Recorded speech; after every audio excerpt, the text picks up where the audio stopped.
Hey guys, this is Sergeant Phoenix back in the action, and today is another Yu-Gi-Oh review. And I'm kind of sad that we are this close to the end now.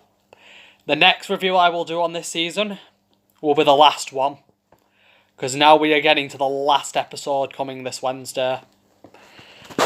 Now, the episode honestly was amazing. We understand now what I's main plan was, why I has created the other ones, why he has this plan now, why he wants it all to end. Because it turned out, during when he was around Cybus and everything, he managed to Lightning left a message, an emergency, because he probably figured out he would have lost, which didn't make sense, because, you know, Lightning has a very superiority complex, and it is true that, and I even said what an Ignis's problem is compared to a human's. While humans think both logically and but mostly emotionally, Ignis's think more logically with a calculation like that, and that's pretty much me. I don't really think with my emotions. But we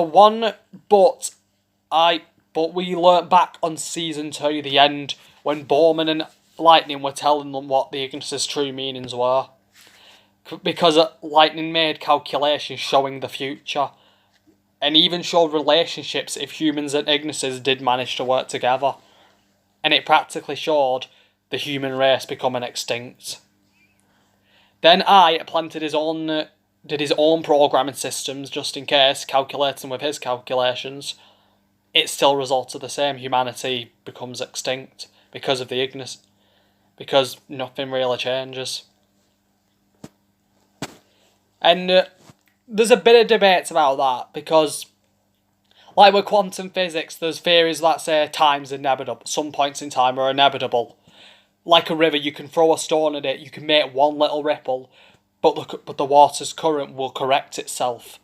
No matter what you do, the river will stay in the same direction. But then again, nearly all time-travelling films have done that, and what do you know, we managed to pull it off. Like with, I don't know, like with the X-Men Days of Future Past, we managed to change time. They managed to change time. The whole practically human race barely became extinct. Became the hunted, and humanity wasn't still in charge. Nice tea. Yeah. I did say I'd do some episode reviews with my cat, and my last episode shows that we have called him Binks now. We got the name from Hocus Pocus, because the cat's name is Binks. When the person becomes the cat, his name's I think it is Binks, Backery Binks. I can't remember the name. I know it's a B, Backery, I think it is. But I honestly can't know what to say, honestly. I think Lightning's planning tricked the programming a bit. There's some systems, like even with today, you can add in a code system, but there's always a backup. But there's always a certain system that will always correct it to the same results. It's like with firewalls, when the password can get you in the door, but the system closes down on you, like a booby trap. So I think that's what Lightning's done. So even if you add in a code system, that will go into the programming simulation system, he puts a system in, like a little I don't know what it's called, a Trojan horse or whatever, just so he can so the programming stays the same, the end result pretty much. So it's like tricking, like giving you a false information. But I agree, either way, humanity, we're all doomed anyway. You know, unless the world does actually change for the better. But I just don't, honestly though, but what really got us, and me and my friends, I think we all called it, Burrowlord Fusion Dragon. Play the one because on the episodes before the duel between I and Playmaker, Revolver gave Usoku a card, and we all wondered what it was. Some said it was the Fusion Dragon, and some said it was probably something else like Fiend Sanctuary or something. But the first one was right. It was the fusion. Because he used a link that summoned out 2 tokens and he can declare them as an attribute and a type. And he chose Dark Dragons, which gave him what he needed to summon out Fusion Dragon. And Revolver gave it because of Judgment Arrows. I think I said because twice then. And the reason he gave that, because I was able to use Judgment Arrow's effect on his arrival. And it's because it's unaffected by card effects, so normally it wouldn't work on it. But he could raise the attack point of his arrival to 22,000, which he did. But when Revolver gave him that card, it has the effect in the graveyard, it destroys a spell or trap on the field. So he destroyed Judgment Arrows to stop it gaining its attack. And it made sense. Revolver was extra careful with that, was paranoid about that specific card, because that was the key. Revolver, that's the key that, you know, I just don't know the best way to say it, honestly, but Revolver was just really paranoid about what the Judgment Arrows, so obviously he would have given Yusaku a card to not make it useless to I. And now it's gone, he can't use its power up effect on him anymore. And I doubt I's got another one. But now we know, but honestly, this duel's getting more intense. Yusaku managed to summon his Link 5 and now they are both really close to beating each other. And I just tells us everything after, like, what's gone on, why he's doing this. And he just wants it to end. But then I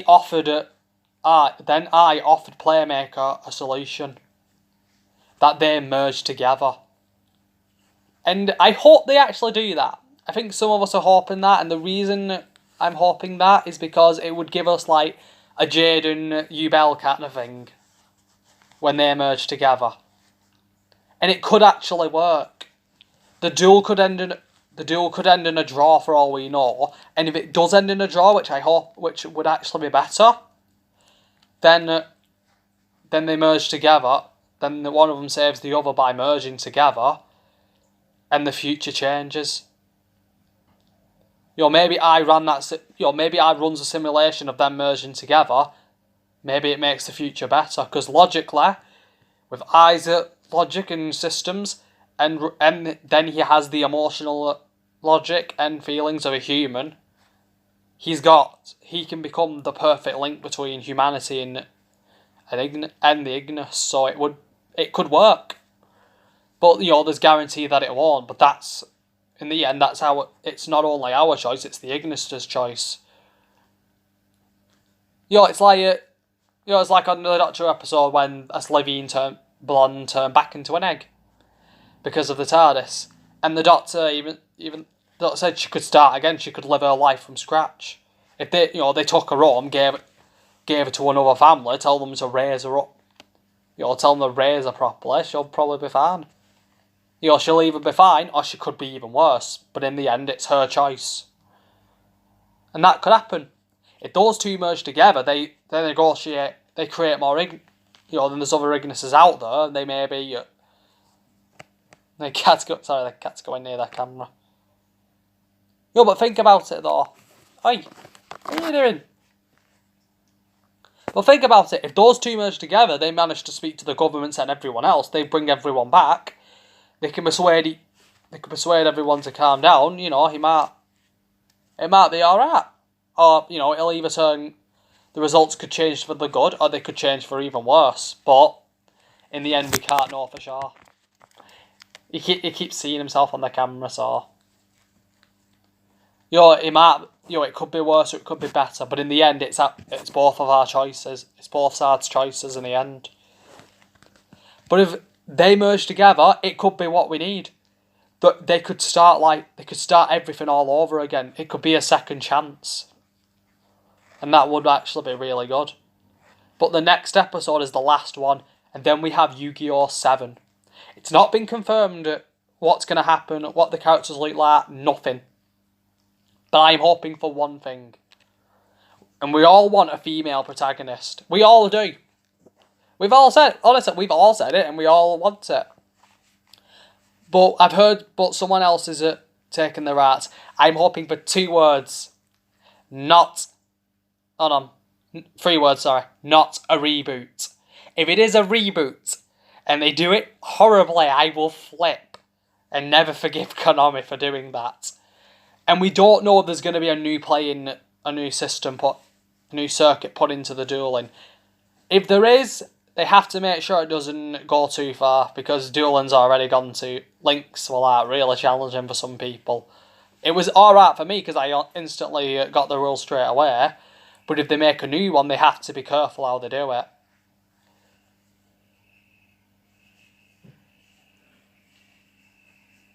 Hey.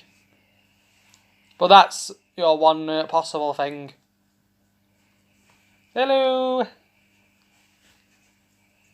He's in a playful mood today. He's probably the most playful cat I've ever had in my life. My last cat was like me, just didn't really bother much. Just like relaxing. But honestly, I'm hoping that they don't do a reboot, and I'm hoping more than anything, if it is a female protagonist they write them properly, because we've had amazing female characters that story-wise have been done well, but they've not been given the chance to become great. They're great already, but they've not had the chance to become even legendary in chance. And if you've watched the seasons, like all of those who watch my reviews, you know what I'm talking about. That's what I'm hoping for more than anything else. If we get a female, they have to put it right. I've already said my Valentine's design, whether you say food or personality, and the character develops. She's kind of already a pro, quite an alright duelist, but not so good. But she becomes a pro and she starts learning to become more emotionally, start caring about other people. That would make a great duelist and a great female character, in my opinion. Like my Valentine, she was stuck up a lot of the time when she first started. She was still a great character though, but but we all saw her develop and everything. Anyway, I've got to go. And honestly, it was a great episode.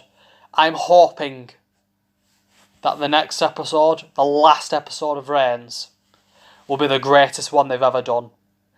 And that will be, in total of all their episodes of all the seasons, this will be episode 900. The next one I'm talking about. It will be 999.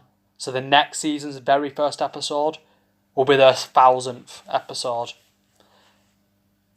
And it's amazing how we've grown since the very beginning of Yu-Gi-Oh! From summoning monsters from blue eyes against dark, from the Egyptian gods, to becoming against the Supreme Kings, to creatures from the future and the past fighting each other in 5Ds, from Zexal, a battle between worlds, and Arc by the battle, one Supreme King dragon fighting off thousands and meeting his end. And now we've got this season's end. 2 best friends who fight together till the end, ready, probably saying their last goodbyes, or perhaps could make the world better. And I'm hoping, obviously, they make this season the season was honestly the greatest one of the greatest I've seen, other than 5Ds and the originals. So until then, and please comment down what you think. And this is Sergeant Phoenix and Binks Phoenix, over and out.